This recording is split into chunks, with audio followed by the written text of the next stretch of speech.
Respondent, Ms. Nelly Wata, a registered medical technologist. Good evening, everyone.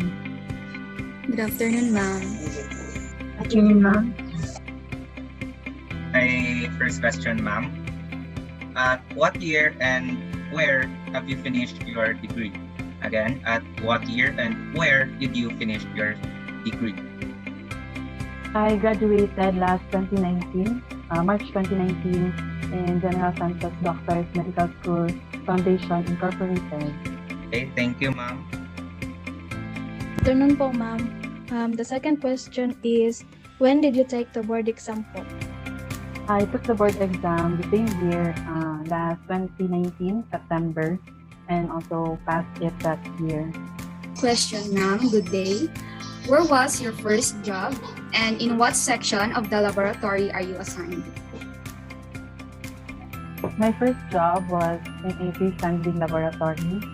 So it was just a basic laboratory. It was located in specialist at that time. And so I handled basically all of the section that was available in the laboratory. So that would be the clinical microscopy, hematology, immunology and serology, and as well as clinical chemistry. So our laboratory did not have the special testing that other hospitals offered, like bacteriology, blood banking. So we didn't have that. So that's all. So it was great that our respondent for today have gained, I think, enough experience, even though with that in a short amount of time. So let's proceed with the questions. For the first question, what are your responsibilities as a medical technologist? A medical technologist, you will have a lot of responsibility since most likely you will be the only one that will be doing your work in a certain section in the laboratory. So you will be the one responsible for checking all the labels that you have the specimen right. You are processing the correct specimen. You have the correct reagent, that all of your machines are calibrated. So from the pre-cleaning towards the and even the discard to discard your equipment or like your pipettes or the needles, you will be the one responsible for that. So I guess it's very underrated with the responsibility that a medical technologist would acquire, but especially all of your specimens will be what's called it? You will be thinking all of that specimen, all of the blood, all of the urine, all of the stools, even the sputum are all contaminated. They're all biohazard in your eyes. So that is quite a responsibility for a medical technologist because you are the one that is handling those. So you are in the first line of the mode of transmission in all of the infectious diseases that is known to man. So it's like that is a big responsibility that you have, especially now in the pandemic. Like you are all of the samples, they are in your eyes, they are all contaminated with all the viruses, with all the bacterial infections that there is. So yeah, you are the one that is responsible to contain the infection in the laboratory itself, that you will not, that all of the infectious diseases will not be going out. So I guess that's all. Afternoon po, ma'am. For the fifth question, how do you handle the problems encountered in your department po? For the problems in different departments, so medical technology, it is, our mentors or our professors have already, since first year, they've already taught us that in medical technology, we have a very broad of work. That is because you are in clinical microscopy, and then the next time you will be in the clinical chemistry, you will be in hematology, blood bank, in clinical chemistry, in serology, so in bacteriology as well, and even histopathology. So there's quite different sections in the laboratory.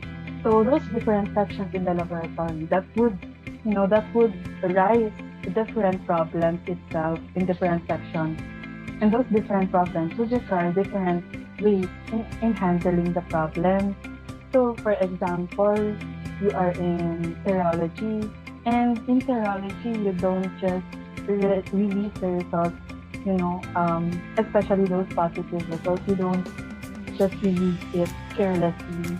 As a medical technology, you have to do everything that all of your results are reliable, accurate, and precise.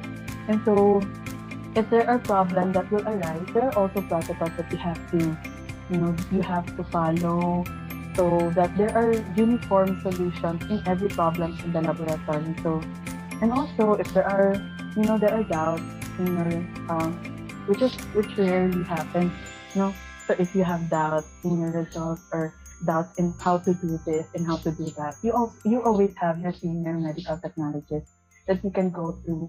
Or in my case, it was my chief medical technologist that I always go to when I have I have problems with, or I have doubts with. So I think those are in handling problems, and not only the medical technology side of it. It's not always the scientific, no. It's the work, but we also have to get to work with other people. Um, you have your co-workers, you have your co-med techs. Not only the co-med techs, but you will be also working with nurses, physicians, rad techs, pharmacists. So it's a good attitude goes a long way, so that there would be no problem in interacting with other medical professionals, because everyone in the hospital are it is a team in order to give equality healthcare. So having a good attitude and having the core values that your professors and your mentors have taught you, it will go a long way in the career that you have enrolled in, as a medicine. Well, Mom, so your last question po is, what do you have to say to someone aspiring to become a medical technologist? For medtech, medtech students in the first year. So for aspiring medical technologists who are in the first year, enjoy college life, and you have chosen a future career that is very underrated, underrated ang word, underappreciated sometimes, but it is very rewarding. It is very it is very rewarding, the profession that you have enrolled in, and you will be working with a lot of people. You will be working with a lot of very excellent medical technologists as your colleagues. So also in the college life, study well on the professional subject, and then do good, and then don't stress too much, and you will be passing the board exam no matter what your brain will say. And especially enjoy also the internship that you're gonna have, so look forward to that. So sometimes in medtech, especially in third year, when you're gonna have your professional subject, you will be doubting yourself because of the level of the difficulty of the subjects. But always look forward to the internship that you're gonna have in the fourth year, because that's going to be the best experience in your college life, or even in your life, that you will be making a lot of friends from different schools, from different. I have worked with a lot of MBBS graduates also, and they are one of the best people that I have met. Even the Davao medtech interns, you will be meeting them. So look forward to that. So that's all. Before answering that, ma'am, your questions have gave us a lot of idea in what we are going to face in this field. So now that we are done with our interview, we thank you, Ms. Nelly Wata, for answering our questions patiently and granting our request to be part of our activity. But before we end this meeting, we would like to ask a final request to have a pictorial with you, Ms. Nelly.